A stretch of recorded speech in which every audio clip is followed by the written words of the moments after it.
네, 행사 시작하도록 하겠습니다. 네, 안녕하십니까. 2020년 국제무예학술 세미나 사회를 맡은 유네스코 국제무예센터 이혜원입니다. 오늘 출근하는 아침에 안개가 많이 끼었더라고요. 조심조심 오시느라고 아직 도착을 못하신 분들도 계셔가지고 행사 시작이 조금 늦어졌습니다. 양해 부탁드립니다. 바쁘신 일정에도 불구하고 저희 세미나에 참석해 주셔서 대단히 감사드립니다. 행사 시작에 앞서서 간략하게 진행 순서 다시 한번 안내드리고 진행하도록 하겠습니다. 금일 식수는 내빈 소개, 개회식, 각 세션 발표, 그 다음에 토론과 질의 시간으로 진행됩니다. 네, 먼저 오늘 행사를 빛내주시기 위해 참석해 주신 내빈 여러분 소개해 드리겠습니다. 한 분 한 분 뜨거운 박수로 맞아주시기 바랍니다. 유네스코 국제무예센터 박창현 사무총장님 소개해 드립니다.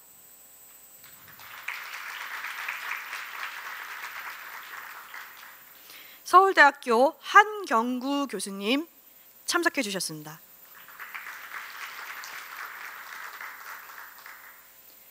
계명대학교 존 존슨 교수님 자리해 주셨습니다.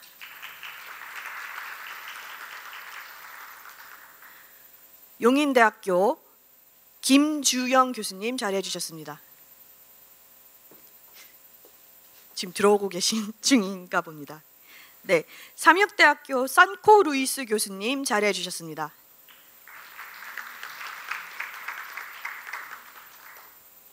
이어서 저희 토론을 함께 해주실 패널진 소개해 드리겠습니다. 경북대학교 김수진 선생님, 네. 고려대학교 체육교육 석사 임형경님, 남청태권도장 강유진 수석사범님, 충주시립태권 원창환 단원님 자리해 주셨습니다. 네, 바쁘신 중에도 오늘 특별히 참석해 주셨습니다. 세계무예 마스터십 위원회 백성일 사무총장님 참석해 주셨습니다.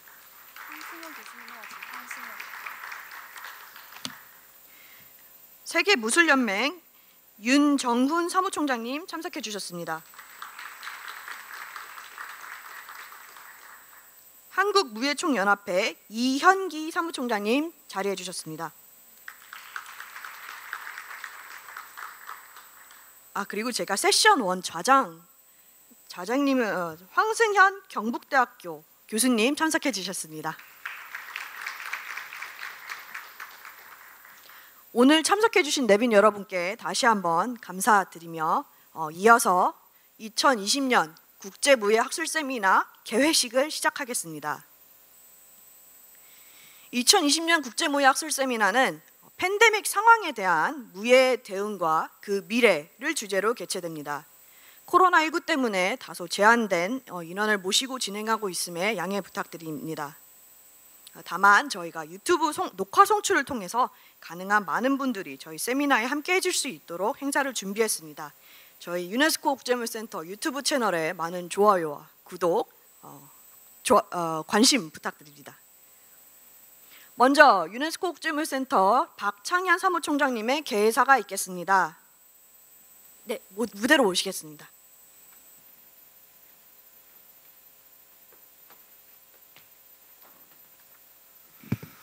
네, 방금 소개받은 유네스코 무예센터 사무총장 박창현입니다.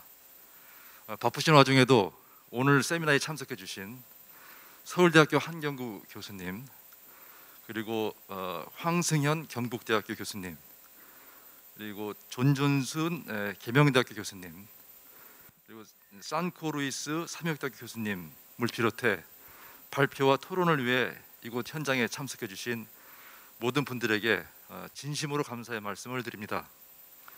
다른 모든 기관이 다 그렇겠습니다만은 금년도 저희 센터의 사업도 대부분 취소되거나 축소되고 또 온라인 방식으로 변경되고 했습니다. 이번 국제 학술 세미나만 하여도 취소를 해야 할지 웨비나 방식으로 해야 할지 고심이 많았습니다. 그러나 이제 저희 센터가 신축 완공되어 개관을 앞두게 된 상황에서 코로나 사태가 진행 중이긴 합니다만 무예 스포츠 관련 전문가, 관계기관 단체 여러분을 모시고 저희 센터 입주 첫 행사로 참가 인원을 제한하더라도 기념행사 의미를 겸해서 현장 세미나를 개최하기로 하였습니다. 저희 센터는 그동안 국제 무예학술 세미나를 비롯해서 무예 전문가 연수, 국제 청소년 무예 캠프, 세계 무예 조사, 해외 무예 열린 학교 운영, 그리고 아프리카 지역 무예 회의 등 다양한 사업을 전개해 왔습니다. 이 중 무예 전문가 연수, 국제 청소년 무예 캠프 같은 그 해외 초청 사업은 부득이 취소되었고, 해외 무예 열린 학교 사업은 국내 다문화 청소년 대상 사업으로 변경하였습니다. 그리고 아프리카 지역 무예 회의는 11월 24일, 25일 양일간 국제 웨비나 형식으로 개최될 예정입니다. 유튜브와 페이스북을 통해서 라이브로 중계될 예정입니다. 여러분들 많은 관심과 성원을 부탁드립니다. 저희 국제 무예 학술 세미나는 올해 3회째를 맡게 됩니다. 2018년 무예의 현대적 의미와 역할이라는 주제로, 그리고 2019년에는 무예를 통한 지속 가능 발전 목표의 추진이라는 주제로 국내외 발표자와 토론자가 참석하여 열띤 토론을 벌인 바 있습니다. 이번 세미나는 팬데믹 상황에 대한 무예의 대응과 그 미래를 주제로 하였는데, 우리가 당면하고 있는 무예계 팬데믹 상황을 어떻게 극복할 것인지, 또 팬데믹 상황에 무예가 어떠한 역할을 할 수 있는지, 또 팬데믹 이후에 무예의 미래는 어떠해야 하는지 등등 현재 진행형인 무예계의 위기와 극복 방안을 학계, 관계기관 전문사자, 현장 지도자 여러분을 모시고 심도 있게 논의해 보는 데 의의가 있다고 생각합니다. 또한 이번 세미나에서 저희 센터와 아태 무형유산센터 협력 사업으로 추진한 인류 무형유산으로서 무예의 출간에 대한 발표 시간이 마련되어 있습니다. 이 또한 인류 무형유산으로서의 무예의 가치를 되짚어보는 소중한 시간이 되리라고 믿습니다. 다시 한번 어려운 시기에 이곳 충주까지 저희 센터를 방문해 주신 모든 분들께 깊은 감사의 말씀을 드립니다. 감사합니다.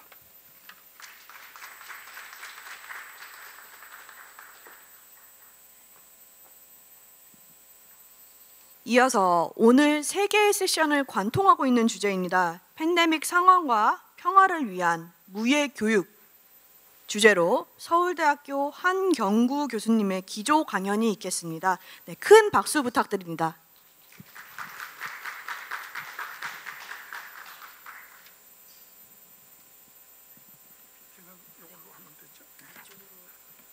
예, 안녕하십니까, 한경구입니다. 유네스코 국제무예센터가 주최하는 심포지움에서 기조연설을 요청받았습니다. 그래서 굉장히 기쁘고 큰 영광이라서 혹시라도 그 조직위원회 마음이 바뀌기 전에 얼른 수락을 하고 이제 급히 이 원고를 작성해서 보냈는데, 보내고 났더니 이제 제일 중요한 걸 빠뜨린 게 생각이 났습니다. 그래서 여러분들 가지고 계신 자료집에 한국어판에는 새로 수정한 원고가 있는데, 영어판은 앞부분 얘기가 빠져 있습니다. 오늘 그 얘기는 근대 이전에는 가장 무섭고 치명적인 감염병이었던 천연두, 그러니까 스몰폭스라고 그러죠. 천연두를 물리친 한국의 고대 무인 초용의 이야기로 시작을 해보겠습니다. 지금 팬데믹으로 그 무예 수련이라든지 교육이 이루 말할 수 없이 큰 타격을 받고 있습니다. 지역사회에서 무예 교육에 기반이 되고 있는 그런 도장들이 붕괴될 위험에 처해 있고, 그래서 모두가 힘을 모아서 4차 산업과 팬데믹의 시대에 정말 무예의 본질은 무엇인가, 무엇을 할 것인가, 이런 것들을 성찰해야 될 때에 처용의 이야기는 우리에게 상당히 많은 것을 생각하게 해준다고 봅니다. 처용은 이제 고대 신라의 그 화랑입니다. 그러니까 엘리트 청년 기만부사 집단이죠. 이제 초용랑이라고 그 삼국 사기 또 한 줄이 빠졌네요. 현존하는 가장 오래된 역사책 삼국 사기, 삼국 유사 두 곳에 다 기록이 실려 있습니다. 그래서 이제 오늘 할 얘기는 대개 이런 것들입니다. 이 천연두는 1979년에 WHO가 박멸됐다 선언을 했지만 이것은 그 로마 시대 고대 로마 제국을 붕괴시킨 원인이 됐다고 역사가들은 얘기를 하고 있습니다. 또 중국의 한나라도 결국 천연두가 원인이 돼서 쇠약해졌고 황건적의 난이 일어나서 멸망했다.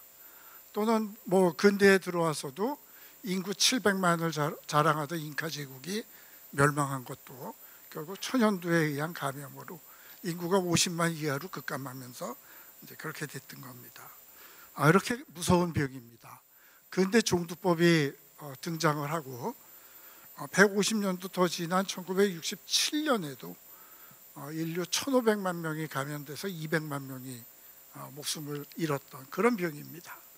근데 그래서 천연두는 이 천연두 귀신이라고들 많은 사람들이 생각을 했습니다. 뭐 삼국 사기에도 나오고 삼국 유사에도 나오고 뭐 아주 무서운 병이죠. 우리가 인류 역사의 5대 역병을 얘기할 때 천연두가 꼭 들어갑니다. 그래서 이제 이렇게 신으로 생각을 했고, 뭐 우리는 이제 호구별성, 뭐 마마님, 그래서 이 천연두를 쫓아내는 여러 가지 의뢰들도 했고, 뭐 아프리카라든지 뭐 중국에도 다 천연두 귀신은 존재를 합니다.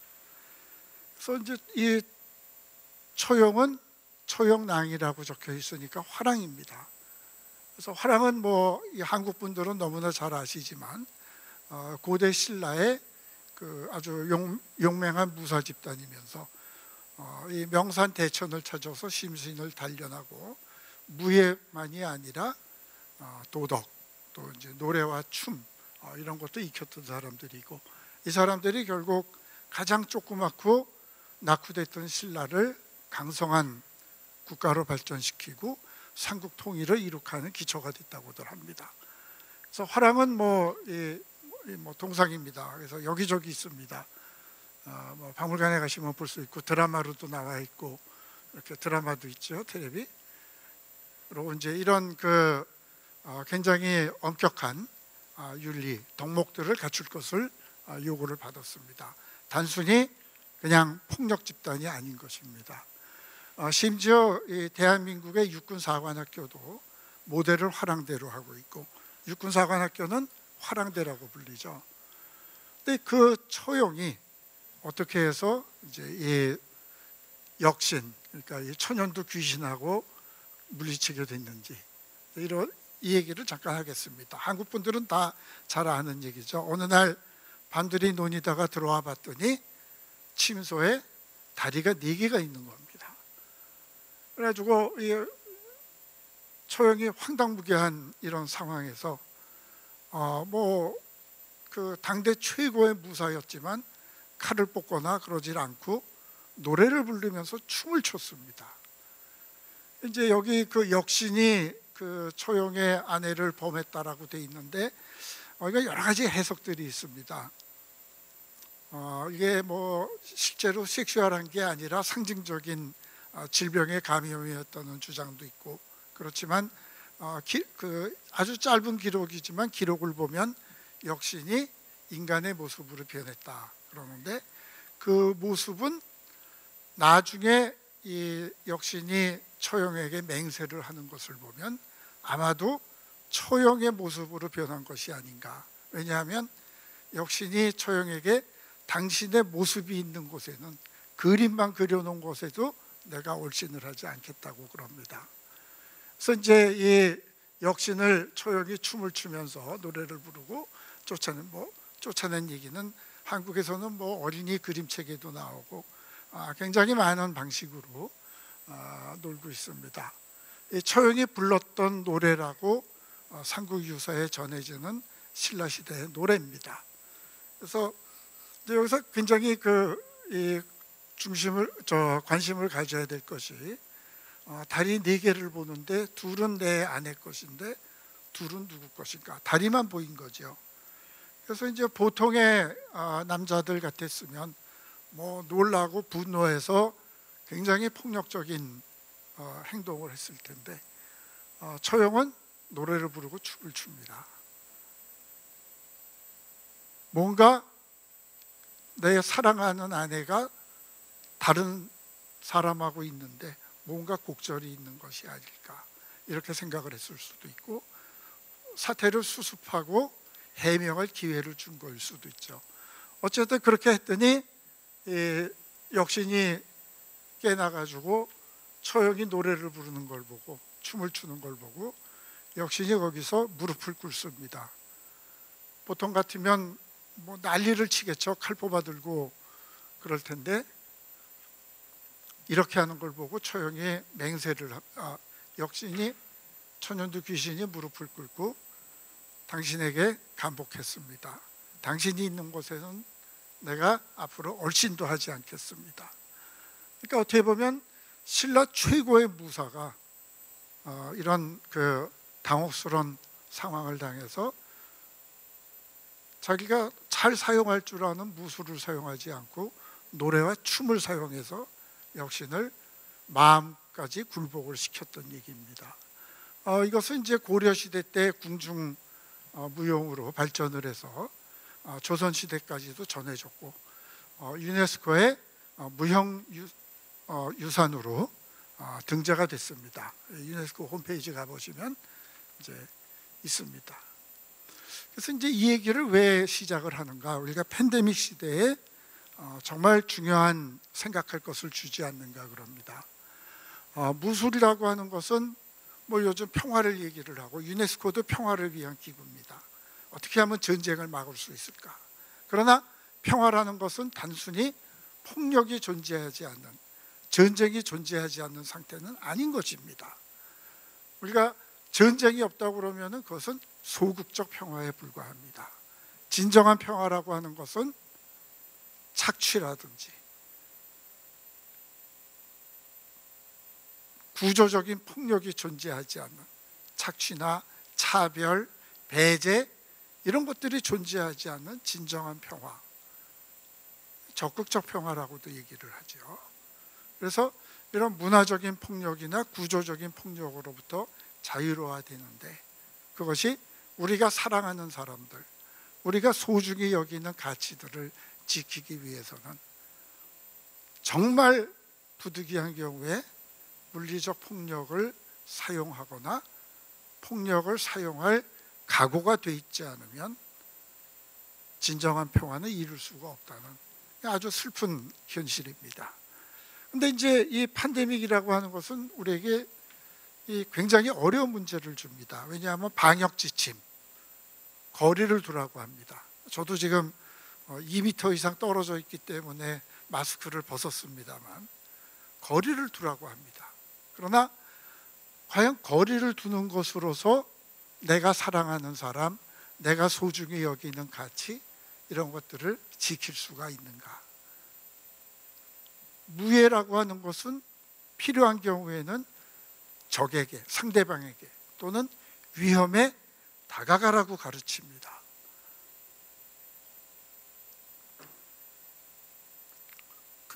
아주 전에 내려오는 얘기 중에 로마 시대에 로마 군인들이 가지고 있던 칼은 짧았습니다. 로마군은 집단으로 싸웠기 때문에 어린 아들이 엄마한테 얘기를 해서 불평을 했습니다. 칼이 너무 짧아요. 상대방은 칼을 긴 걸 들고 있는 거죠. 그랬더니 로마의 어머니가 좀 가까이 가면 되지 않니?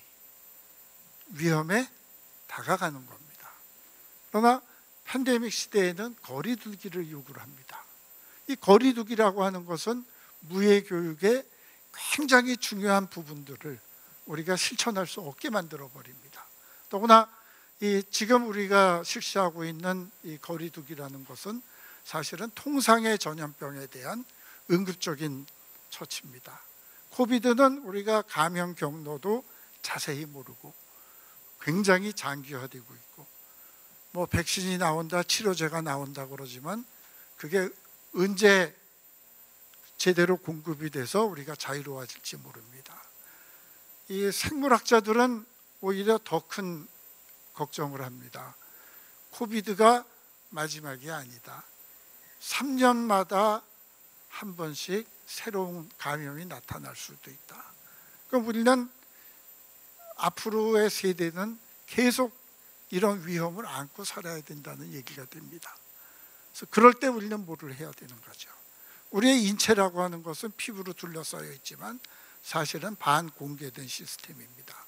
우리는 환경, 다른 사람들, 다른 식물, 동물, 이 환경과 끊임없이 미생물 또는 화합물들을 교환하고 살고 있습니다. 그러니까 사실은 열려있는 시스템인 거죠.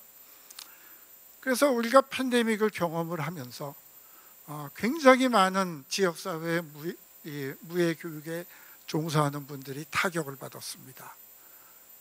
그러고 굉장히 많은 이기적인 행동들을 보았고, 흥분해서 다른 사람들을 차별하고 공격하는 행동들도 봤습니다. 그러나 바로 이럴 때야말로 이 팬데믹이야말로 무예교육이 왜 필요한지, 왜 절실히 필요한지를 가르쳐주는 것 같습니다. 우리가 이 팬데믹 상황에서, 이 방역이 장기화된 상황에서 제대로 인간답게 생활을 하고 살아나가려고 할 때 필요한 것들, 진정한 용기가 필요한 것이죠. 처용이 진정한 용기, 자신에 대한 확신, 신뢰, 아내에 대한 믿음, 이런 것이 없었더라면 과연 춤과 노래로 천연두 귀신을 굴복시킬 수 있었을까? 그래서 우리는 처용의 얘기로부터 팬데믹 시대의 무예교육이 어떠해야 하는가를 정말 많은 걸 보여줍니다. 우리 무예교육들은 뭐 여기 다 전문가들이 계시기 때문에 다 무예교육이 뭘 하는가를 잘 알고 계십니다. 그런데 지금 할 수가 없는데, 그렇다고 해서 가만히 있을 것인가? 방역을 어떻게 하면 더 스마트하게 할 것인가? 그 다음에 굉장히 많은 새로운 테크놀로지들이 있습니다.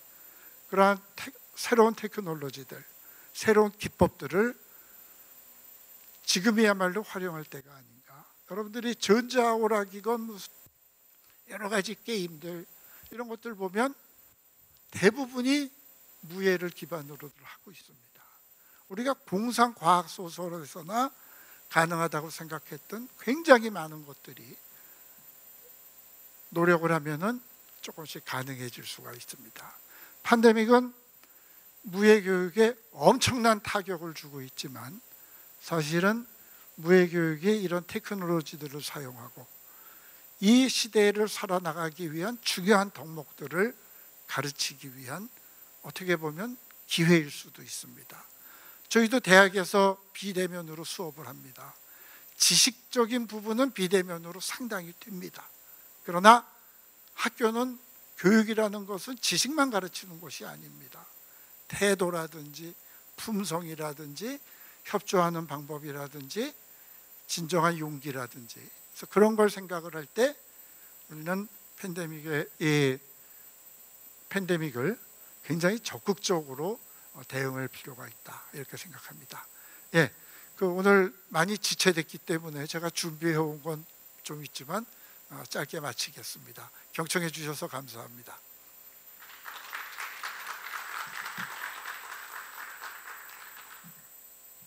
네, 감사합니다, 한경구 교수님.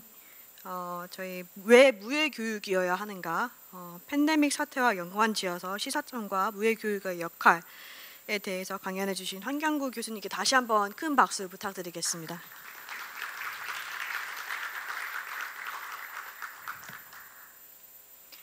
네, 이어서 세션 1 시작하도록 하겠습니다. 세션 1은 팬데믹과 무예의 대응, 종목별 사례를 중심으로 주제로 2개의 주제 발표 그리고 토론 시간으로 구성되어 있습니다. 먼저 계명대학교 태권도학과 존 존슨 교수님의 코로나 시기의 인내심 감소 및 백절 불굴의 정신 강화에 대한 발표가 있겠습니다. 큰 박수 부탁드립니다.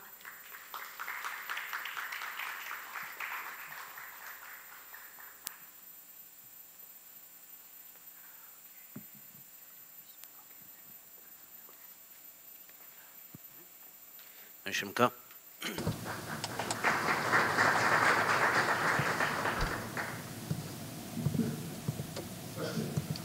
질문입니다. 이게 뭔지 아시나요?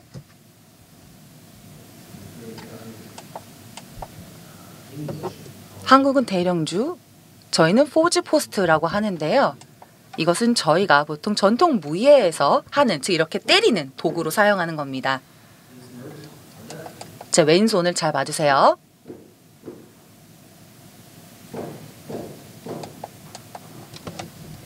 네, 끝났습니다.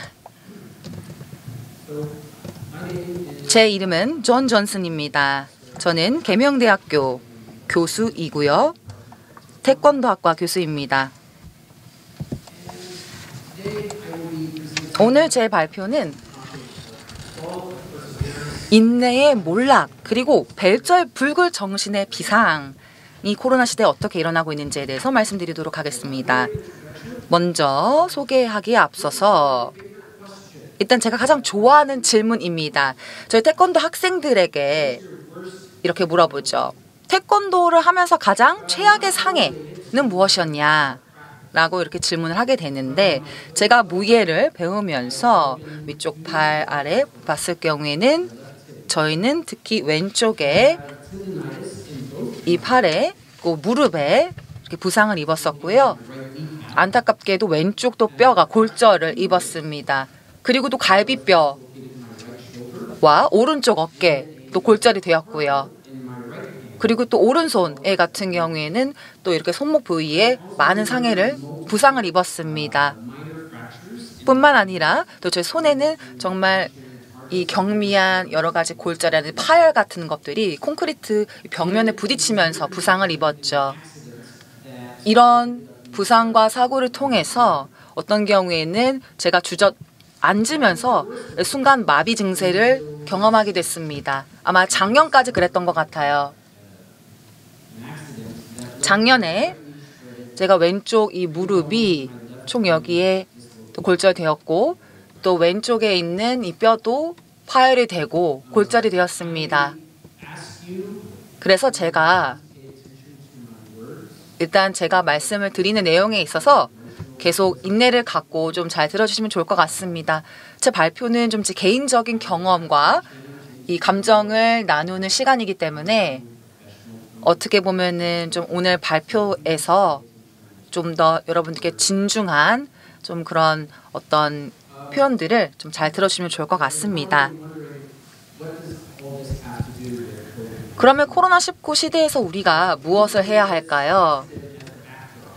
제가 말씀드렸던 이런 여러 가지 부상과 사고를 봤을 경우에 이 태권도의 교리라고 하죠. 태권도를 통해서 우리가 알 수 있는 것은 이 태권도, 이 수련생들이 코로나19로 인해서 많은 어려움을 겪게 되었다는 것입니다.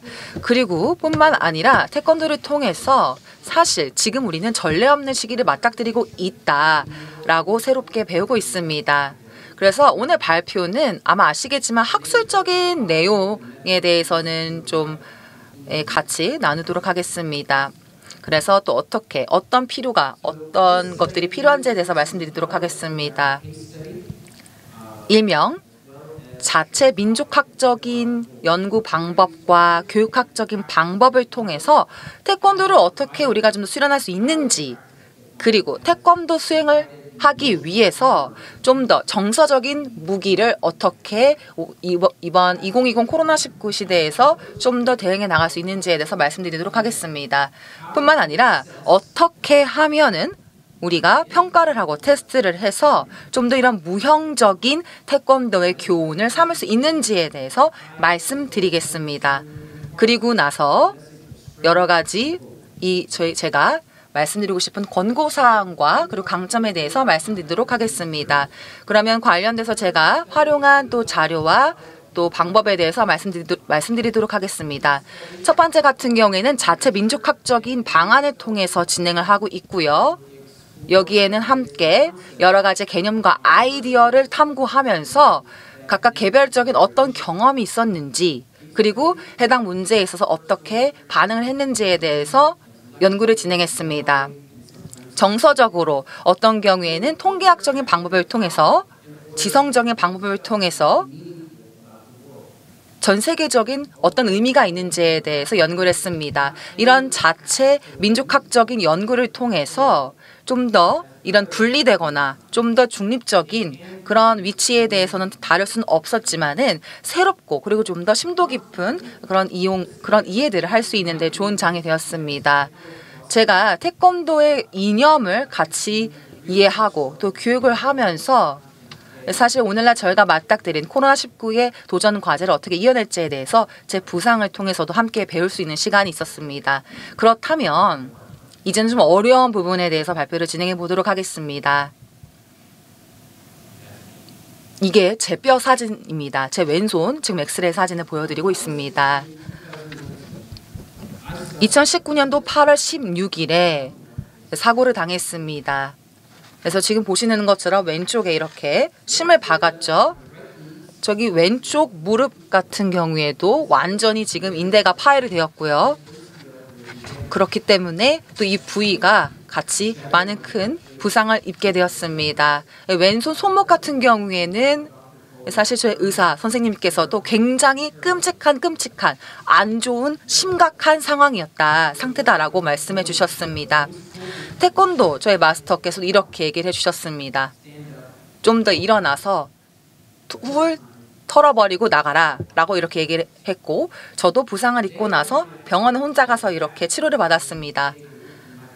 근데 제 병원을 선택을 하는 데 있어서 이 두 명의 의사분께서 각각의 다른 방향을 두고서 일명 뭔가 제 손을 테트리스 게임하는데 이렇게 조립을 하셨습니다. 약 2시간, 3시간 동안의 치료 시간을 끝에 제 뼈를 맞추는 그런 치료를 하셨죠. 그리고 며칠이 지나고 나서 제가 깨어나서 굉장히 말할 수 없는, 죄송합니다. 제가 말할 수 없는, 말로 형언할 수 없는 너무나 끔찍한 고통을 느꼈습니다. 의사 선생님들은 모핀, 즉 보통 일반 환자들이 복용하는 80배 이상의 그런 모핀을 복용시켰음에도 불구하고 저에겐 효과가 없었습니다. 밤을 지내고 그 다음날 계속해서 매 초마다 이렇게 버튼 자체를 누르는 것마저도 저에겐 극심한 고통이었습니다. 약을 먹었지만 계속해서 약을 먹으면서도 아프고 저의 최악의 신체 고통을 제 삶에서 겪었습니다. 그런 극심한 고통을 8시간 동안 끊임없이 느끼면서 저는 의사 선생님께 이렇게 얘기를 했었습니다. 제 발꿈치와 또 손목에 있어서는 너무 아팠기 때문에 차라리 이걸 절단해 주세요 라고 얘기할 정도로 너무 극심한 고통에 제가 느꼈습니다. 그리고 제 팔꿈치에 대해서 검사를 하게 되면서 동시에 굉장히 많은 또 이 극심한 고통을 느꼈습니다. 끊임없는 진단과 검사를 하면서 이렇다 할 만한 고통의 원인을 찾지는 못했습니다. 병원에서는 스탑워치를 통해서 얼마나, 즉 제가 이 버튼 조작을 하는 이런 동작이 얼마나 자유자재로 되는지에 대해서 시간을 체크하기까지 됐습니다. 저희는 정말 이렇게 며칠 동안 끊임없는 저에게 이 찌르는 듯한 고통을 그 다음 며칠 동안 느껴야만 했었습니다. 그리고 제가 마지막으로 의사 선생님을 봤을 경우에 과연 이런 고통을 좀 더 느낄 수 있는, 그래서 고통을 완화할 수 있는 그런 통증 약을 먹어서도 괜찮냐라고 했지만 결코 저에게는 효과가 없었습니다. 그리고 제가 의사 선생님께 사실 의사 선생님께서는 제 상태가 사람의 지금 상태가 아니다, 그만큼 굉장히 최악이다라고 했지만 태권도가 사람보다 더 사람을 더 만든다라고 저는 생각했습니다. 제 이야기는 코로나19 이 시대에 있어서 다음과 같습니다. 저의 태권도를 통해서 배웠던 교훈은 이런 고통을 느낄 수 있었고 이것을 극복하는 데에 좋은 그런 발판이 되었습니다. 어떤 태권도의 원리를 제가 배웠는지 말씀드리도록 하겠습니다. 태권도는 아시겠지만 최홍희 장군으로부터 총 5가지의 원리와 교리를 기반으로 이루어져 있죠. 얼마나 많은 학생들이 태권도 교리를 이런 매일 삶에서 일상생활에서 잘 적용하는지, 물론 성공도 있고 실패도 있지만 여러 가지의 많은 교훈을 얻게 됩니다. 그래서 가장 궁극적으로 우리가 달성하고 싶은 태권도의 목표는 이 태권도 교리를 기반으로 해서 잘 수행하는 것입니다. 세계 태권도 연맹 혹은 국제 태권도 연맹이라 하는 ITF의 경우에는 이런 사범들로 하여금 학생들이 태권도 교리를 같이 함께 이해함으로써 우리가 개별적으로 코로나19 이 시대의 전쟁터에서 잘 살아남을 수 있는 그런 마음으로, 그런 의지력으로 끌어내야 된다라고 얘기하고 있습니다. 그리고 인내, 그리고 백절불굴이라는 정신을 갖고 지난 8개월, 9개월간 많은 여러 가지의 어려운 시간을 겪어야만 했습니다. 코로나19뿐만 아니라 제 이런 신체적인 고통을 통해서 많이 이겨낼 수 있었죠. 그렇기 때문에 만약 제가 제대로 치료받지 못했다라고 한다면 장애를 얻게 되었겠죠. 수천 시간 동안 혹은 지난 35년, 36년 동안 태권도를 배우면서 저는 사실 더 인간다운 인간, 더 사람다운 사람이 될 수 있었습니다. 개인적인 의견으로 봤을 경우에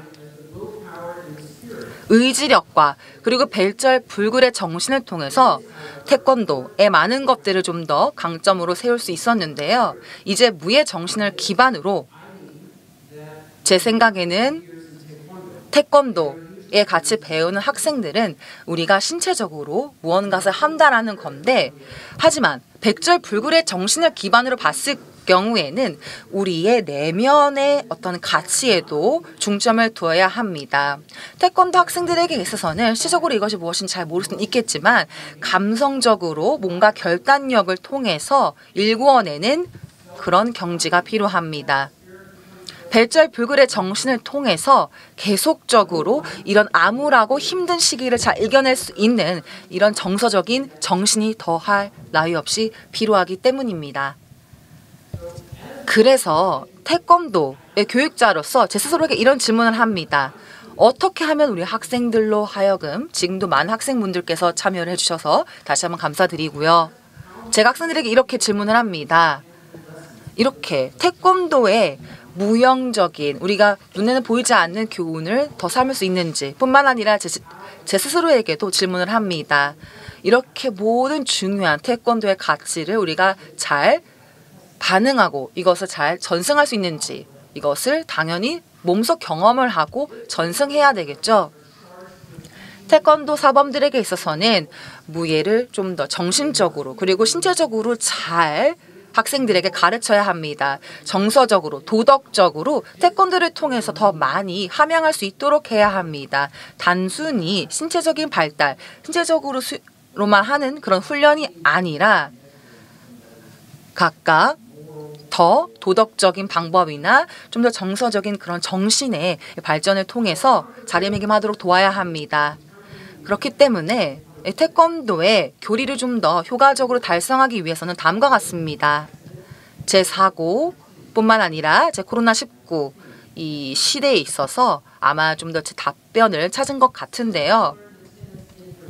태권도의 교리를 좀 더 간접적으로 배우게 되면서 어떤 경우에는 직접적으로 저희가 몸소 이것을 경험하고 평가해야 합니다. 물론 평가하는 방법 내에서는 간접적인 테스팅 방법과 또 직접적인 테스팅 방법이 있습니다. 먼저 직접적인 테스팅 방법은 우리가 원하는, 우리가 측정하고자 하는 그런 훈련 스킬을 몸소 실제 시험하는 것이 직접적인 테스트겠죠. 태권도를 테스트하는 것 자체가 과연 테스트의 동작과 스킬과 원칙과 그리고 움직임을 잘 구현할 수 있느냐라는 것이 직접적인 테스팅이 되겠죠. 사전 같은 경우에도 계속해서 이런 부분들을 잘 함양하고 그리고 좀 더 보여줄 수 있도록 해야 합니다. 그러나 간접적인 테스팅 같은 경우에는 여기에서 이 스킬, 즉 우리가 원하는 그런 훈련 스킬 내에서 능력, 역량을 측정하는 그런 시도하는 방법으로 기재하고 있습니다. 그렇기 때문에 테스트 이념과 테스트의 교리를 기반으로 해서 진행을 합니다. 태권도의 교리는 어떻게 보면은 좀 더 이 무예가들과 그리고 또 수련생들에게 있어서 좀 더 일반적이고 적용이 가능하긴 하지만 각각의 개별적인 영역으로 봤을 경우에 이 일상생활에서도 개인적인 영향을 잘 통합을 시켜서 구현해야 합니다. 당연히 이것을 구현하는 방법에서는 수십억 개의 다양한 방법들이 있겠죠. 그런데 간접적인 테스트 결과 같은 경우에는 보편화, 일반화가 될 수 있다라고 연구자가 얘기하고 있습니다. 여기에는 평가 접근 방법을 좀 더 실현 가능케 하는 거죠. 그러면 지금까지 시간과 우리의 삶을 봤을 경우에 얼마나 우리가 시도가 어려운지 아니던지 간에 계속해서 우리가 이 부분을 유념해 봐야 합니다. 매일같이 우리는 새로운 것들을 경험하게 됩니다. 그리고 어떤 경우에는 저 달빛, 즉 이 달빛이 있는 그 밤을, 그 시간을 견뎌내고 이겨내길 원합니다. 그런데 어떤 특정한 굉장히 어려운 상황 속에서도 우리가 좀 더 끊임없는 삶의 목표를 달성하기 위해서 끊임없는 노력이 필요합니다. 태권도를 통해서는 각각의 수련생들로 하여금 무언가의 권한을 주면서 각각 좀 더 특이하고 좀 더 특별한 역량을 극복할 수 있도록 도와주기 때문입니다. 그런데 어떤 경우에는 또 어떤 상황에서는 불가능한 경우가 있습니다. 지금과 같은 이 시대, 코로나19 이 시대에서는 우리가 단지 무언가를 한다 하더라도 제대로 될 수 없는 그런 어려운 시대가 있겠죠. 그렇기 때문에 인내라는 것 자체도 이 시대에 있어서는 굉장히 제한적일 수밖에 없습니다. 그런데 아직까지도 봤을 경우에 불굴 정신을 통해서 예를 들어서 봤을 경우에 나는 결코 지지 않을 거야, 패배하지 않을 것이다 라는 그 길을 선택했습니다. 앞으로는 내가 앞으로만 향해서 나가겠다. 그래서 부상을 입게 돼서도 바로 병원으로, 제가 1km 떨어진 병원으로 제 스스로 갔던 그 방법처럼 저의 정신과 그리고 제가 치유하는 그런 과정 속에서 앞으로 향해서 나아갔습니다. 그래서 이런 부분들이 여러분들께, 사범님들께도 같이 공유하고 싶습니다.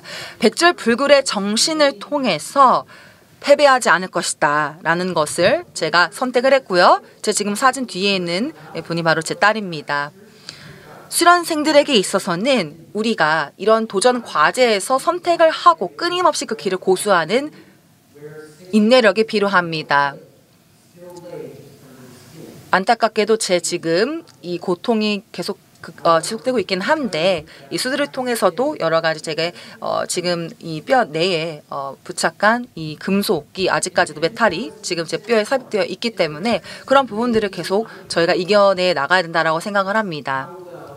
어떻게 하면 학생들이 이런 부분들을 잘 이겨낼 수 있고, 그리고 제가 부상을 당했던 것처럼 직접적으로 그리고 간접적으로 태권도 교리를 어떻게 수행을 하고, 또 사범들과 수련생들에게 있어서 이런 코로나19의 대응 과제와 어려운 이 시국을 어떻게 이겨낼 수 있는지에 대해서 다시 한번 저희가 평가해보고 고심해 봐야 된다라고 생각을 합니다.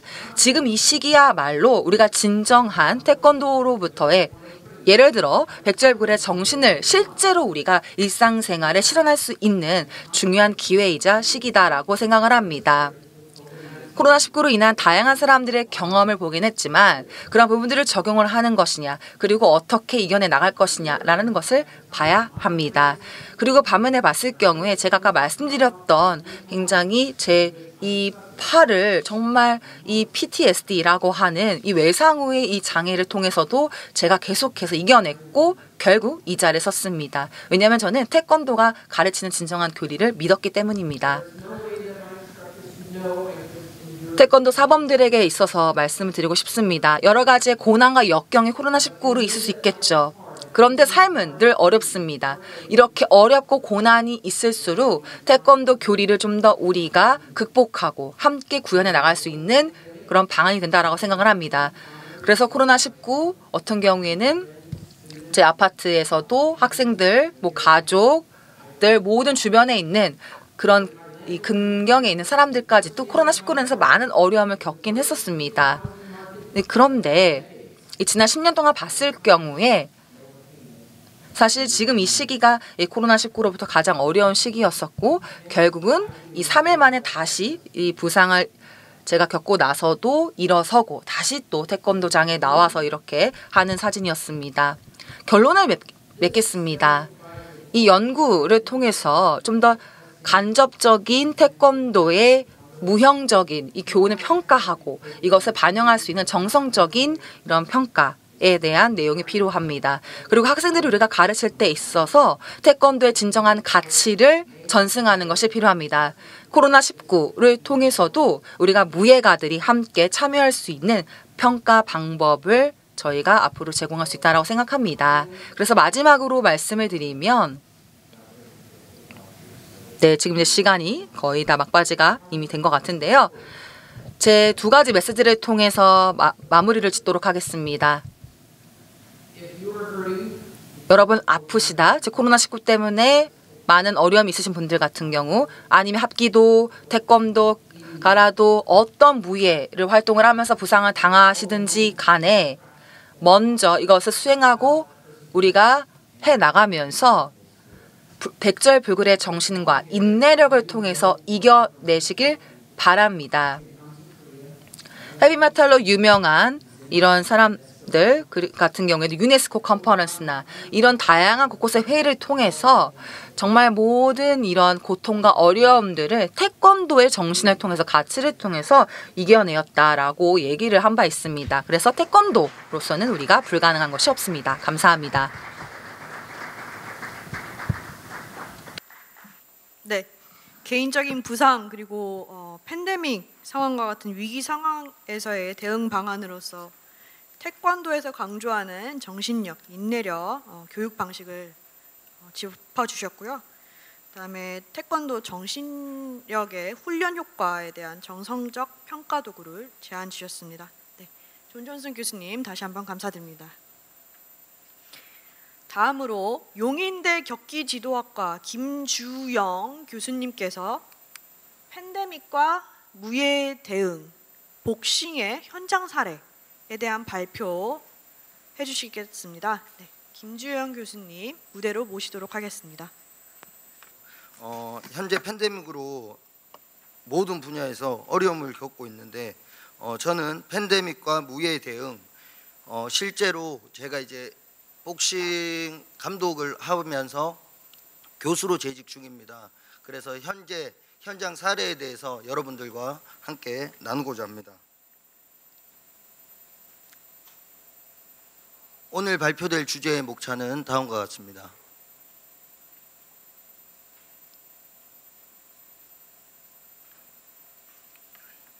인류는 오래전부터 전염병과의 싸움을 계속해왔고 전염병은 인간에게 소리 없이 침투하여 목숨을 빼앗아가고 눈에 보이지 않는 피할 수 없는 적이며 이러한 전염병 때문에 전 세계적으로 경제적으로 손실을 입고 인명피해를 받고 있습니다.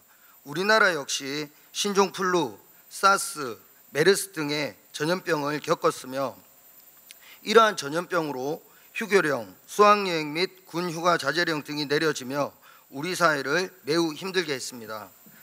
최근 발생한 코로나19의 경우에는 기존에 발생했던 전염병과 달리 사회적, 경제적 손실이 매우 크다고 할 수가 있겠습니다.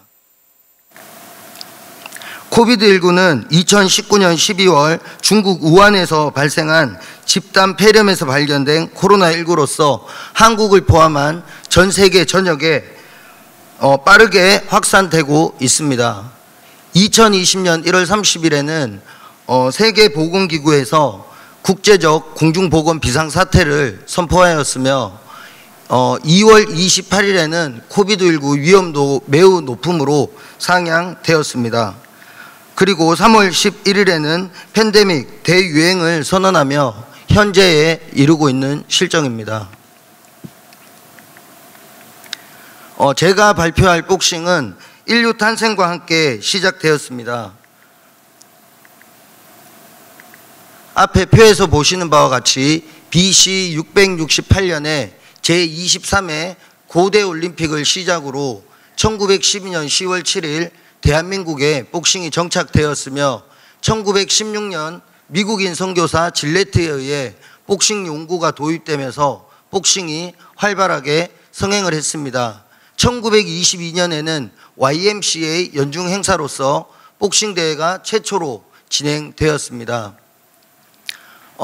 지금까지 대한민국 복싱은 올림픽 경기에서 금메달을 3개 획득했으며 은메달 7개, 동메달 10개를 획득하고 세계 프로복싱에서는 세계 챔피언이 약 50명가량 배출되는 등 엘리트 스포츠에서 희망적으로 대한민국을 알리는 데 선봉 역할을 했습니다. 하지만 현재에는 코로나19로 인해서 모든 스포츠가 그러하듯 복싱 또한 위기에 봉착되어 있는 현실입니다.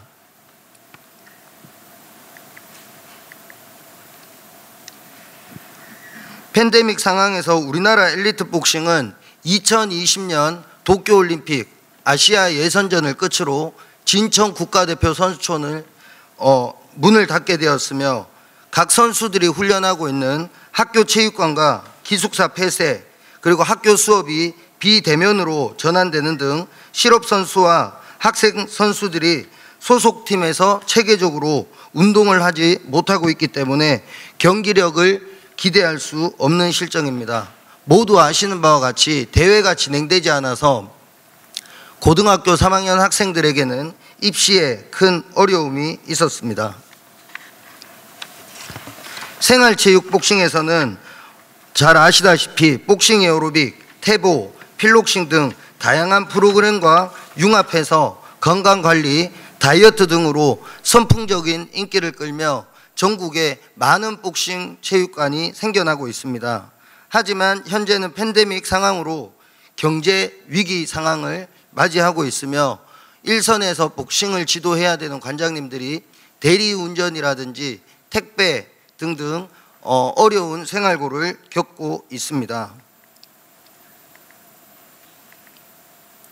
이러한 현실 속에서 팬데믹을 맞이한 대한민국 복싱 약 4가지 정도 현재 사례에 대해서 여러분들에게 소개하고자 합니다.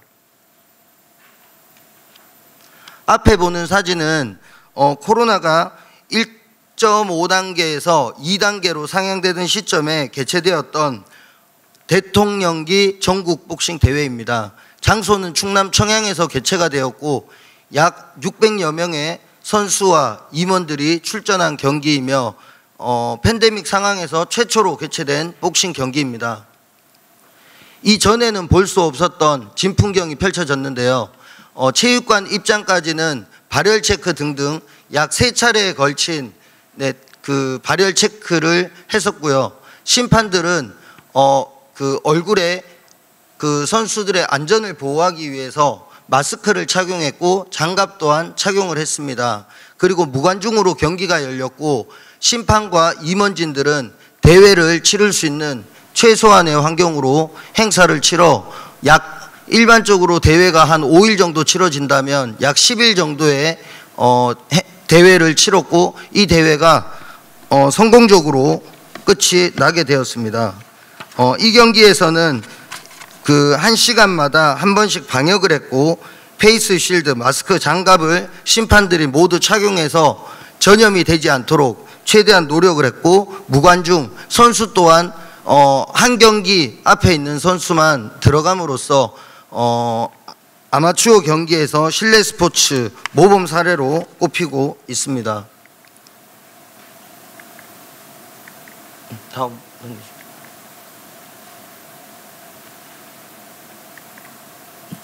네, 다음은 제가 수업을 진행했던 비대면 복싱 선수 지도 사례입니다. 다 잘 아시다시피 학생들이 엘리트 선수로서 매일 훈련을 해야 본인의 기량이 발전할 수가 있습니다. 하지만 팬데믹 상황 가운데 학교 기숙사 폐쇄, 학교 수업이 비대면으로 이루어지면서 학생들은 각자 고향으로 돌아가게 되었습니다. 대학생이라도 매일 나누어주는 프로그램에 의해서 훈련을 해야 되는데 훈련 장소가 변변치 않아서 이들이 많이 힘들어했습니다. 지도자 입장에서도 저희 선수들의 기량이 혹시 저하되지 않을까 상당히 많은 고민을 했고요. 여러 종목 지도자들과 상의한 끝에 여러분들이 많이 활용하고 있는 줌 온라인 그 쌍방향 프로그램을 이용해서 이들을 위해서 월간 계획을 세우고 주간 계획을 세우며 훈련을 실시했습니다. 주 1회 이들이 동기부여가 될 수 있도록 전문가를 불러 특강을 실시했고요. 주 3회 기술과 체력 훈련, 매주 금요일은 본인이 소속되어 있는 고향에서 각자 체육관에서 실전 훈련을 하게 되었습니다. 그리고 약 8주 후 이들이 복귀했을 때 이들의 기량은 체력과 경기력은 약 90% 정도의 수준을 유지하고 있었습니다. 이건 제가 실제로 이제 지도하는 모습인데요. 잠시 영상을 보도록 하겠습니다.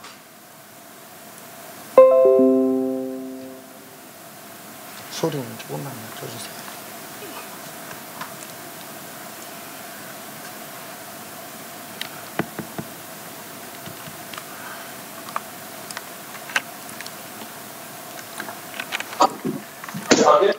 자, 준비! 소리 조금만.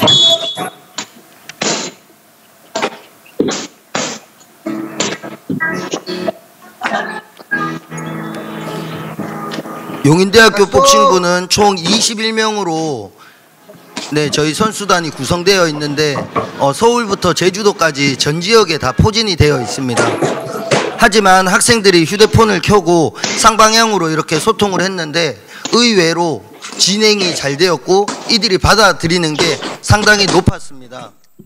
그래서 실제로 저희가 뭐 샌드백을 친다든지 스파링을 할 때는 약간의 어려움은 있었지만 앞에 보시는 바와 같이 기둥이라든지 다양한 도구를 활용해서 샌드백 훈련을 하고 있는 모습입니다.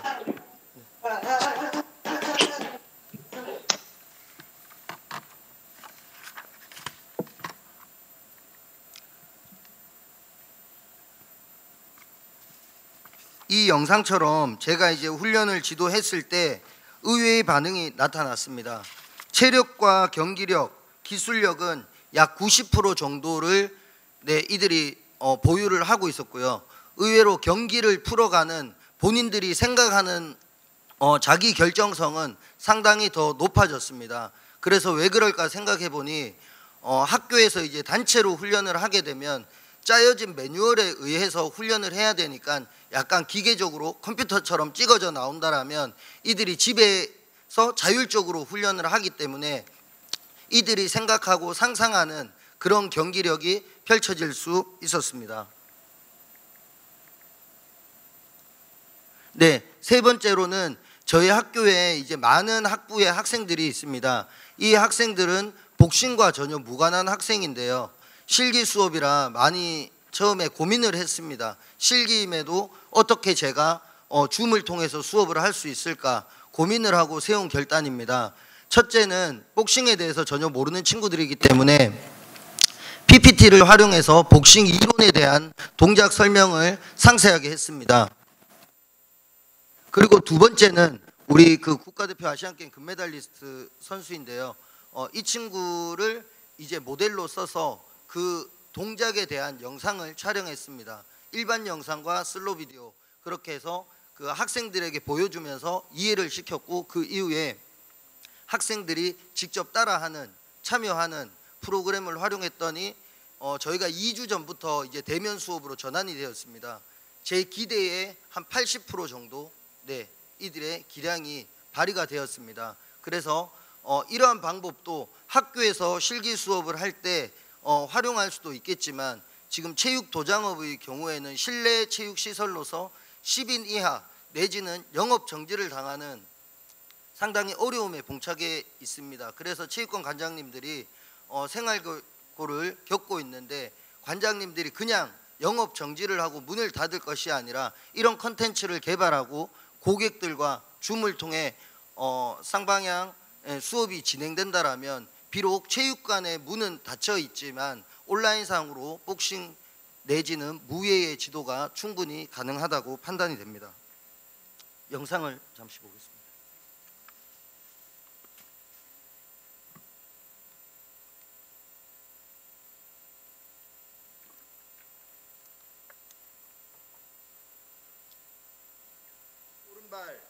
왼발, 오른발, 오케이.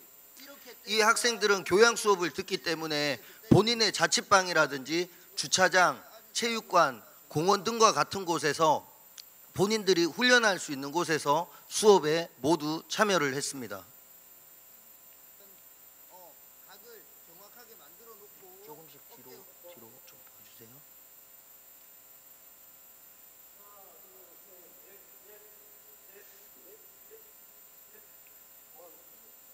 뭐 일반 수업과 동일하게 수업을 할 때 이제 과대표를 저희가 정하잖아요. 정하면 과대표가 체조를 하면 전국에 있는 모든 친구들이 동시간에 동일하게 체조를 하고 복싱 또한 동일하게 했습니다. 그래서 이론에만 국한되는 게 아니라 실기도 충분히 가능하다, 이런 사례를 남겼습니다. 끝으로 제가 창립한 한국복싱진흥원이라는 곳이 있습니다. 생활체육 활성화에 주목적을 두고 창립한 단체인데요. 이 단체에서 전국에 있는 많은 체육관 관장님들로부터 상당히 많은 연락을 받았습니다. 생활체육 복싱 대회를 하고 싶은데 대회를 할 수가 없다. 어떻게 방법을 찾아줘라. 그래서 다 아시겠지만 복싱은 우리가 인류 탄생과 함께 시작되었으나 격투의 대표적인 종목입니다. 그래서 경기를 하다 보면 부상을 당할 수도 있고 뇌가 크게 다칠 수도 있고 때로는 경기에서 사망사고까지 생기는 경우가 있습니다. 그래서 부모님들이나 보는 관중들은 복싱이 위험한 스포츠다, 이러한 인식이 있습니다. 그래서 저는 생활체육을 활성화시키는 방안으로서 어떻게 하면 복싱을 하면서 다치지 않고 경기를 할 수 있을까, 어떻게 하면 기록 스포츠로서 복싱도 도전을 해볼까, 여러 가지 고민을 하다가 태권도 종목을 보면서 벤치마킹을 하게 되었습니다. 복싱에는 태권도의 겨루기만 존재합니다.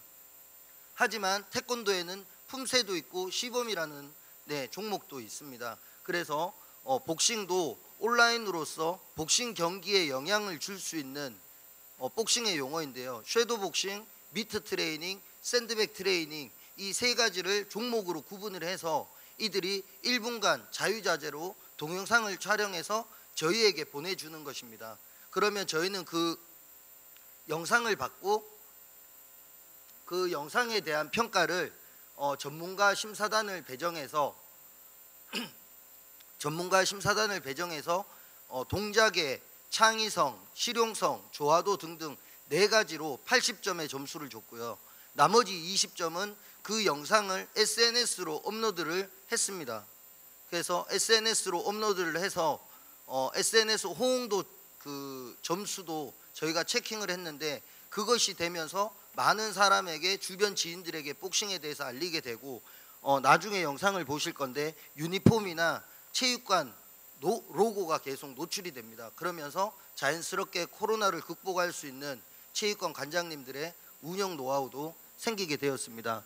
앞에 보는 사진과 같이 유승민 IOC 위원과 세계적으로 이제 유명 연사이신데요. 뭐 세계 챔피언, 국제복싱협회 집행위원, 뭐 유명한 스포츠 장관 등등 약 10개국에서 축사를 보내줬고요. 성황리에 막을 내렸습니다.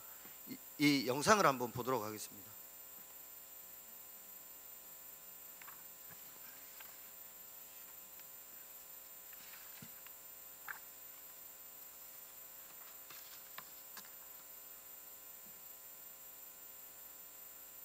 섀도우 복싱은 앞에 가상의 상대를 설정하고 본인이 이제 경기를 하는 모습입니다.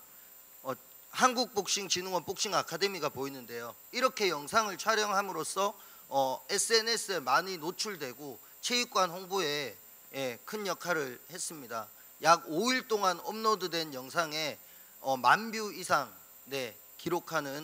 기록을 남겼고요. 지금은 이제 미트 트레이닝 하는 모습입니다. 이 모습을 보면서 심사위원들이 기술과 동작들에 대해서 분석을 해서 채점을 하고 경연대회로서 금상, 은상, 동상, 수상자를 나누게 되었습니다. 현재도 제2회 청소년 온라인 복싱 경연대회가 진행되고 있고요. 감사하게 유네스코 국제무예센터의 후원으로 잘 진행하고 있습니다. 제가 준비한 사례는 여기까지고요. 끝으로 결론을 맺겠습니다. 우리는 이번 세미나를 통해서 이미 장기화가 우려되는 팬데믹 상황 가운데 우리는 이 위기를 어떻게 잘 극복할지 방안을 찾고 있습니다.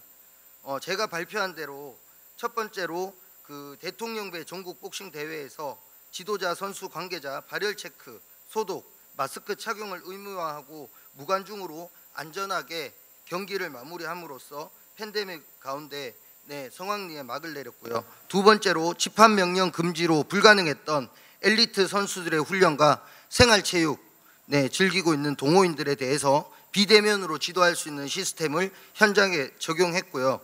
끝으로 복싱 대회를 온라인으로 개최함으로써 복싱 종목의 새로운 패러다임을 제시했을 뿐만 아니고 스포츠 현장에 활기를 불어넣어서 스포츠가 직면한 현재 위기를 돌파하는 계기를 마련했습니다.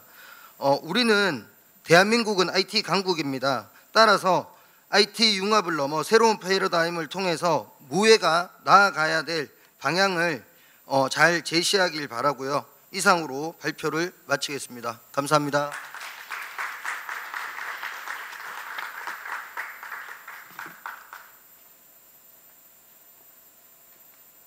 네, 김주영 교수님이었습니다. 다시 한번 큰 박수 부탁드립니다.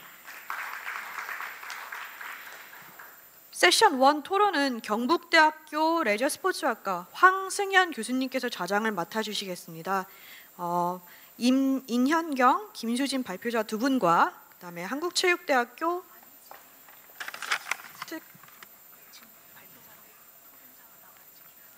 죄송합니다. 토론자 김두한 한체대학교 태권도학과 박사, 그리고 존 존슨 계명대학교 태권도학과 교수님, 김주영 용인대 복싱부 교수님 나와주셔서 세션 1 토론 진행하도록 하겠습니다. 착오가 있었습니다. 양해 부탁드립니다.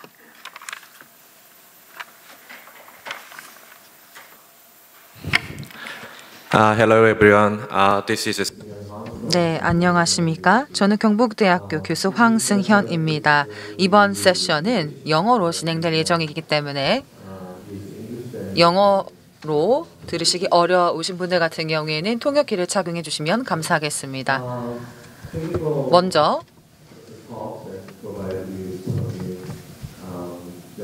존 존슨 교수님 발표 감사합니다. 불절불굴의 정신에 대해서 말씀해 주셨고 감사합니다.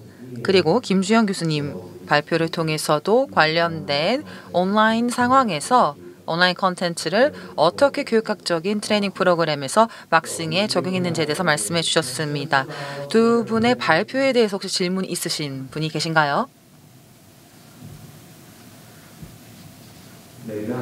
질문이 없다라고 하시면 이미 저희 지금 중식 시간이 다가오기 때문에 이번 세션을 빨리 마무리 짓고 싶으실 텐데요. 먼저 존 존슨 교수님께 질문을 드리고 싶습니다. 저는 심리학자이기 때문에 좀 더 어떻게 하면 동기부여를 통해서 아까 말씀드렸던 여러 가지 그 부상 그리고 또 고통에 대해서 말씀을 해주셨습니다.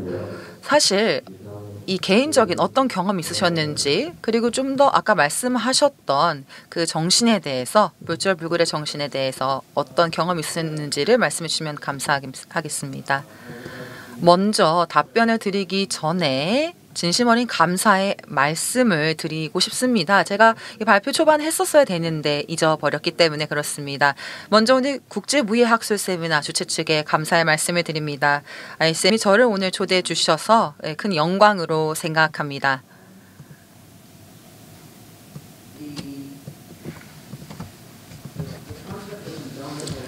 아까 말씀드렸던 좀 더 저희가 백절불굴의 정신이다라는 것은 좀 어렵죠. 즉 이런 개념 자체를 이해하는 것은 어렵습니다만 제가 발표를 통해서 말씀드렸던 것처럼 우리의 내적인 부분을 보게 되면 이 무예나 태권도를 수양하면서 내면적인 부분을 보겠습니다. 개별적인 우리가 경험을 봤을 경우에 좀 더 우리가 두 번째, 세 번째 계속 훈련을 하고 수양을 나가면서 점차 더 커지는 어떤 내면의 변화와 그리고 힘을 경험하게 됩니다. 박싱에서도 말씀해 주셨던 것처럼 복싱에서도 좀 더 우리가 이 복싱 선수들은 정말 많은 어떤 심장이 있다, 여러 개 심장이 있다라고 할 정도로 큰 정신을 보여주고 계신데요. 그렇기 때문에 저희는 결코 포기하지 말아야 한다라는 그 정신을 기반으로 가고 있습니다. 그런데 이런 태권도에서의 이 패배를 하지 않는다, 즉 절대 패배할 수 없다라고 하는 정신을 어떻게 함양하고 수양하느냐라는 그 점에 대해서 봤을 경우에는 좀 더 이 마스터급으로, 즉 좀 더 사범이나 그리고 전술하는 그런 담당자들에 있어서 보면 단계적인 점진적인 접근 방법을 통해서 나아가야 된다라고 생각을 합니다. 그래서 점차 이렇게 나아가야 되기 때문에 어떻게 보면은 저희 수련생들에게 있어서는 제한은 없다라고 생각이 드는 부분이기 때문에, 물론 내가 지속할 것이냐 멈출 것이냐는 개별적인 결정에 이르게 되겠죠. 제가 심리학자로서의 좀 더 그런 부분을 보게 되면은 사실 정신적인 어려움이 많이 있다라고 생각을 합니다. 그런 부분들도 어떻게 이겨내셨는지 궁금합니다. 자, 그러면 그 다음 질문을 한번 김 교수님께 드려보도록 하겠습니다. 발표를 통해서 온라인 클래스를 이 복싱 선수들에게 적응하셨던 거를 보여주셨는데요.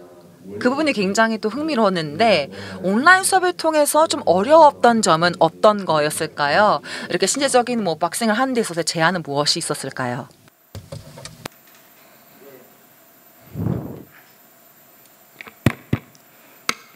네, 국제학술 세미나 성공적인 개최를 기원하고 초대받게 되어서 다시 한번 영광으로 생각합니다. 지금 좌장 황승영 교수님으로부터 질문을 받았는데요. 처음에는 저희가 이제 팬데믹 상황을 처음 겪기 때문에 제가 이제 40여 년 동안 해왔던 이러한 복싱을 온라인으로 이제 시스템을 적용시킨다는 것이 상당히 어색하고 과연 될까라는 고민을 많이 하게 되었습니다. 하지만 어차피 우리에게 봉착한 위기이기 때문에 이 위기를 맞설 수가 없다면 언제까지나 훈련을 할 수 없게 된다고 생각합니다. 그래서 실수가 있더라도 적용을 했더니 상당히 이제 제가 발표했던 것처럼 긍정적인 효과가 나타났습니다. 하지만 문제점은 학생들과 저와 소통이 되어야 되는데, 학생들은 훈련을 할 수 있는 공간을 찾기에 급급했고, 때로는 핸드폰으로 대부분 소통을 하는데 핸드폰에서 위기 문자가 와서 이 친구들이 중간중간에 영상이 끊기는 그런 모습도 있었고요. 실제로 이제 샌드백을 타격하는데 샌드백이 없어서 집에 있는 베개라든지 인용을 활용하는 모습도 있었고, 실전 훈련을 해야 되는데 일반 사설체육 학교는 모두 이제 폐쇄가 되었기 때문에 전문 선수는 훈련을 하지 못하고 일선 체육관에 가서 동호인들과 실전 경기를 해야 되는데 실내 체육 시설에 집합한 금지 명령으로서 그것조차 되지 않았습니다. 그래서 때로는 웃을 수도 있지만 부모님과 아니면 친구들과 그냥 이제 복싱 실전 훈련을 하는 모습도 보았습니다. 하지만 온라인으로 충분히 이들을 극복할 수 있다고 생각합니다. 네, thank you for your answering. I've got several questions from. 답변 감사합니다. 네, 온라인 참석자로부터 제가 질문을 받았습니다. 김 교수님과 좀 관련이 있는 질문인데요. 물론 자율적으로 가정이나 공원에서 훈련을 해야 된다는 상황에 대해서는 인지하고 있습니다만, 그 외에 다른 대안은 무엇이 있을까요? 어떻게 기술력, 경기력, 그리고 정신력을 함양할 수 있을까요? 또 다른 대안이 있다고 보십니까? 그런 자율적인 가정 훈련에 또 있습니까? 저는 대학생들을 지도하기 때문에 대학생들도 성인입니다. 하지만 이런 규칙적인 생활, 집단 생활을 통해서 현재에 이르렀기 때문에 갑자기 바뀐 이 상황에 대해서 이 친구들이 자칫하면 본인들의 목표의식을 놓아버릴 수도 있습니다. 운동을 왜 해야 되는지 동기가 생기지도 않을 수가 있습니다. 하지만 저희 학교 같은 경우는 복싱 선수단이 훈련하는 그 시간이 수업과 연계가 되어 있습니다. 그래서 선수단이 매일 그 시간에 수업이기 때문에 또 참여를 해야 됩니다. 그때 황 박사님도 심리학 박사님이시지만 또 주변에 계신 심리학 박사님들 또 엘리트 체육인들을 활용해서 저의 인적 네트워크를 활용해서 많은 특강을 했습니다. 최소한 주 1회 특강을 통해서 이들이 왜 훈련을 해야 되는지 지금 상황을 인지하고 그 상황 속에서 훈련을 본인이 왜 해야 되는지 목표의식을 계속 고취시켜 줌으로써 동기부여를 했습니다. 다음으로 기술력 부분인데요. 저희가 이제 선수들을 지도하는 지도법은 상당히 많습니다. 예를 들면은 지도자가 미트를 대면서 1대1로 지도하는 것이 제가 볼 때는 기술력을 전수하기에 가장 효율적이라고 생각을 합니다. 하지만 약 20여 명의 선수가 있기 때문에 제 같은 경우는 하루 온종일 미트를 받아도 2명 이상 받질 못합니다. 하지만 온라인을 통해서 교육을 하다 보니까 이 기술력 제가 매뉴얼을 나눠주고 평소에 잠시 놓치고 있었던 이론적인 부분을 가미해서 이들에게 지도를 했더니 한눈에 20여 명이 훈련하는 모습이 다 보였습니다. 그래서 누구 하나 소외받지 않고 일일이 피드백을 해줌으로써 어떻게 보면 한 명의 쏟아부었던 열정이 20여 명에게 모두 전파가 되어서 동일한 수준이 많이 향상되었습니다. 끝으로 정신력인데요. 정신력을 강화하기 위한 방안으로서는 다양한 방법이 있습니다. 진짜 본인이 의지로 할 수 없을 만큼의 고단한 훈련을 통해서 정신력을 가다듬을 수도 있고 본인의 성취 목표를 명확하게 잡아줌으로써 이들이 왜 해야 되는지 동기부여가 되어서 정신력이 강화된다고도 생각을 합니다. 그래서 서두에 이야기했던 전문가들을 통해서 심리적인 부분을 케어를 했고요. 그 다음은 훈련을 했는데 아직까지 우리 엘리트 체육에서는 수평적인 관계보다는 수직적인 관계가 많이 있습니다. 그리고 저희가 새벽, 오후, 야간 일반적으로는 3번의 훈련을 하는데 그게 이제 집중되어서 약 2시간 정도 훈련을 하다 보니까 그 훈련 프로그램을 또 제가 짜니까 그 3번 할 거를 한 번에 타이트하게 했습니다. 그랬더니 실제로 이제 2달 후에 학교에 복귀를 했고요. 지금 3주의 훈련을 거쳐서 이틀 후에 국가대표 선발 전에 이제 출전을 합니다. 그래서 경기력을 봤더니 경기력 안에는 정신력도 포함되어 있고 체력도 포함되어 있고 다 포괄적인데요. 이들이 한 90% 정도 유지가 되어 있었습니다. 그래서 한편으로는 제가 잘 지도했다 뿌듯함도 있었고 또 한편으로는 그 온라인이라는 특성상 자율적이었는데 이들이 잘 따라줘서 감사했습니다. 그래서 그러한 문제를 잘 해결했다고 생각합니다. Thank you. This will be. 네, 지금 이제 마지막 좀 내용에 대해서 말씀을 드려야 될 것 같습니다. 무예의 어떤 본성에 있어서 봤을 경우에는 사실 많은 변화가 있고요. 지금 코로나19와 같은 또 어려움이 있습니다만 이 무예라는 것의 근간은 이 환경과의 어떤 연계, 접촉이 필요하지 않을까요? 다시 말해서 함께 상호작용이 그래서 뭐 트레이닝을 받고 연수를 받고 수업을 가르치고 여러 가지의 상호작용이 필요합니다. 이를 위해서는 저희가 좀 더 지금 이 시기에는 원격 수업 아니면 온라인 시스템을 활용할 수밖에 없는데요. 이런 부분에 대해서 유념해야 될 것은 여러 이런 변화를 좀 더 적응해야 되지 않을까라고 생각이 듭니다. 특히 무예의 어떤 특성에 있어서 본성에 있어서도 혹은 가치에 있어서 뭔가 변화가 필요하지 않을까요? 네, 그 질문도 같이 논의하고 논쟁을 해왔던 지난 10년 동안 해왔지만 여전히 힘든 그런 질문이 아닐까 싶습니다. 사실 여기에 다른 어떤 점들을 생각해 봐야 될 것 같아요. 첫 번째는 어떻게 무예를 정의하는가. 그리고 수많은 방법을 통해서 무예를 수련하고 실행하는 방법이 있습니다. 제 생각에는 가장 최상의 저의 사례는 실제 물리적인 접촉, 즉 상호작용을 같이 해나가는 거죠. 태권도에서만큼은 그렇습니다. 무예, 주짓수라든지 유도라든지 아이키도라든지 아니면 합기도 이런 다양한 무예 종목에서는 사실 당연히 함께 겨루기, 상대가 있어야 되지 않겠습니까? 제 생각에는 가장 최상의 답변을 드리고 싶은 것은 여러 가지의 고된 훈련을 통해서 이미 저희가 경험해 왔던 바대로 아시겠지만 이 팬데믹 상황에서 사실 또 다른 저희가 교훈을 얻지 않았습니까? 얼마나 이 고된 훈련을 통해서 앞으로 우리가 어떻게 인내를 하고 극복해 나갈 것인가 또 다른 기회를 주는 시기다라고 생각을 합니다. 저희는 계속해서 서로 발차기를 하고 또 많은 이런 훈련 동작들을 수련해 나가는 데에 시간이 필요합니다. 뿐만 아니라 이 인내를 기반으로 함께 개발해 나가야 합니다.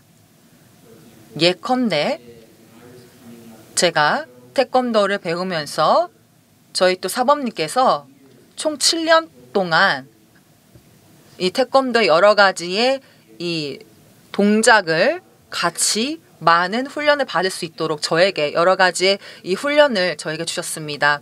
코로나19 이 시대에서 봤을 경우에는 저희는 계속해서 결론적으로는 결국에는 이렇게 대면 수업을 할 수 있는 그 시간이 오리라 생각됩니다. 언젠가는 이렇게 학생들과 같이 교류를 하고 서로 이렇게 발차기도 하고 그런 날이 곧 오리라 생각됩니다. 그런 시간이 오기를 다시 진정으로 고대하고 있습니다. 네, 지금 저희가 시간이 많지 않기 때문에 그러면 마지막으로 제가 질문을 김두한 한국체육대학교 태권도학과 강사님께 한번 의견을 듣고 싶습니다. 한국체육대학교 태권도학과 강사 김두한 박사입니다. 오늘 두 분 발표 매우 잘 들었습니다. 감사합니다. 아마 또 존슨 교수님께서는 이런 팬데믹 상황에서도 무예의 수련은 반드시 필요하다라는 점을 강조하신 걸로 저는 이해를 하고 있고요. 그리고 김주영 교수님께서는 이런 상황에서 우리가 무예를 어떻게 계속해서 이어나갈 수 있는지에 대한 방법론에 대한 이야기를 좀 해주신 것 같습니다. 이런 상황에서 저도 실제로 아직도 실기와 이론을 병행해서 가르치고 있지만 사범과 수련생들이 태권도나 무예들을 배우면서 코로나에 감염될까봐 두려워하기보다는 오히려 그 상황들을 즐기고 있는 모습들을 계속 보면서 운동 자체를 즐기는 모습들을 보면서 우리가 팬데믹 상황에서도 무예 수련은 분명히 지속될 수 있다는 희망을 계속 보고 있고요. 제가 김주영 교수님께 좀 여쭤보고 싶은 것이 중요한 것은 우리가 온라인 환경 내에서 분명히 여러 가지 방법론을 통해서 새롭게 무예를 수련할 수 있는 환경을 구축할 수는 있으나 결국에 우리나라의 현실을 보면 무예를 배우거나 태권도를 배우거나 복싱을 배우는 주된 수련층이 아동 청소년에 몰려 있습니다. 그렇다고 한다면 결국에 아동 청소년들을 자신의 자녀를 도장에 보내야 되는, 체육관에 보내야 되는 학부모들은 어떤 위험과 리스크들을 관리가 될 수 있는가에 대한 걱정들도 굉장히 많이 하고 있습니다.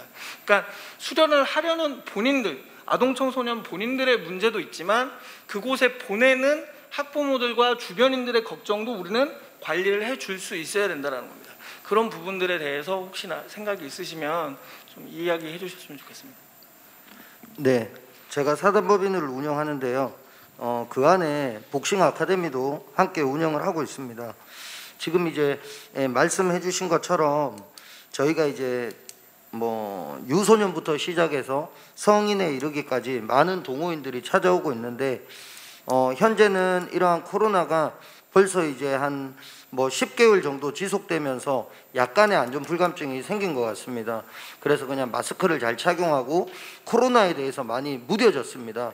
하지만 체육 도장업, 실내 체육 시설을 운영하시는 분들 입장에서는 그 한 명 한 명이 어떻게 보면 수입원이기 때문에 그들이 많이 오는 것을 바라지만 또 반대적으로 보면 국가에서 지칭하는 어떠한 매뉴얼이 있습니다. 그 매뉴얼을 지키지 않고 영업을 했다가 만에 하나 코로나가 생긴다든지 어떠한 불상사가 생기게 되면 구상권도 청구가 될 수도 있고 어려움을 면치 못합니다. 그래서 체육 도장업을 운영하시는 관장님들은 제가 아는 상식 하에서는 방역이라든지 정부에서 주는 매뉴얼을 잘 지키고 있을 것이고요. 이러한 것들을 우리 학부모님들에게 SNS나 또 학생들을 통해서 많이 전파를 해서 우리 체육관은 안전한 곳이다 라고 계속 전파를 해주면 좋을 것 같고요. 제가 이제 온라인을 교육했던 거는 팬데믹 상황에서 하나의 대응책이지 온라인으로 영원히 갈 것은 아닙니다. 뭐 무예의 본성이라 그러면 어떻게 보면 이제 신체의 교육인데요. 꼭 스킨십을 해야 되고 지도자와 선수의 만남을 통해서 이러한 모든 교육체가 이루어지는데 지금 말씀하신 것처럼 각 사설 체육관에 아니면 정부로부터 이러한 지원금보다는 그 체육관을 방역을 해준다든지 안전한 공간에서 훈련할 수 있는 시스템을 정부에서 마련해 준다면 좋을 것 같습니다. 좀 더 미래지향적으로 함께 토론해 보자면 지금 태권도장들 같은 경우에 전국에 12,000여 개가 있다고 알려져 있는데 그 와중에도 조금씩 이 환경에 적응해 가면서 태권도장 관장님들이 그동안 200명, 300명의 수련생들을 모아서 비즈니스적으로 성공하려고 했던 시스템 내에서 이 사회적 거리두기라는 것을 적극적으로 활용해서 1인 태권도장들 그리고 성인을 대상으로 한 개인 레슨 태권도장들을 점차 넓혀 나가고 있습니다. 확장되고 있고요. 그래서 오히려 팬데믹 때문에 온라인 수업을 더 열심히 하겠다라는 상황, 이런 환경이 만들어지는 것도 좋지만 우리가 이 상황에서 좀 더 수련층을 넓힐 수 있고 확장할 수 있는 시간을 만드는 것도 더 좋지 않은 기회가 되지 않을까라고 생각을 해봅니다. 감사합니다. Okay. We have just. 네, 지금 1분 내에 마무리를 해야 될 것 같은데요. 혹시 뭐 관련해서 질문이나 제안해 주실 내용이 있으실까요? 네, 그러면 마이크를 사용해 주십시오.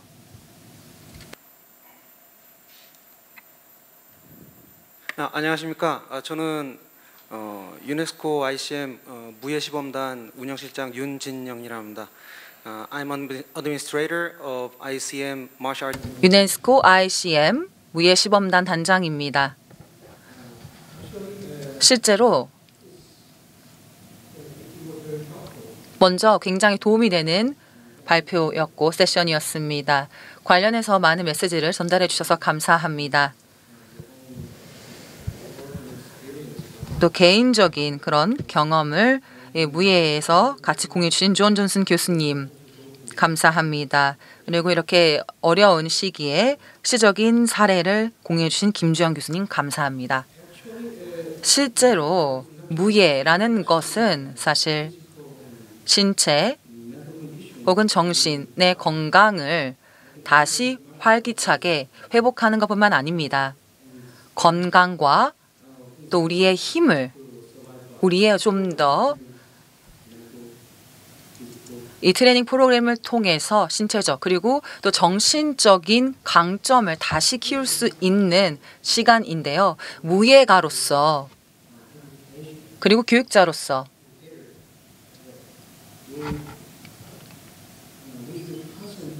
저희가 집중해야 되는 부분은 당연히 행정적인 혹은 교육 시스템뿐만 아닙니다. 정신적인 그런 함양뿐만 아니라 이를 설명을 하는 것이 필요합니다. 학생들과 수련생들에게 무예의 어떤 좀 더 심도 깊은 의미를 전달해야 합니다. 무예는 다른 스포츠와는 다릅니다. 왜냐하면 무예는 우리가 함께 스스로 수련할 수 있을 뿐만 아니라 함께 팀으로서 수련할 수 있고 경쟁도 할 수 있는 종목이죠. 단지 이기냐 지냐라는 그런 승패 문제가 아닙니다. 이는 좀 더 우리가 함께 배움으로써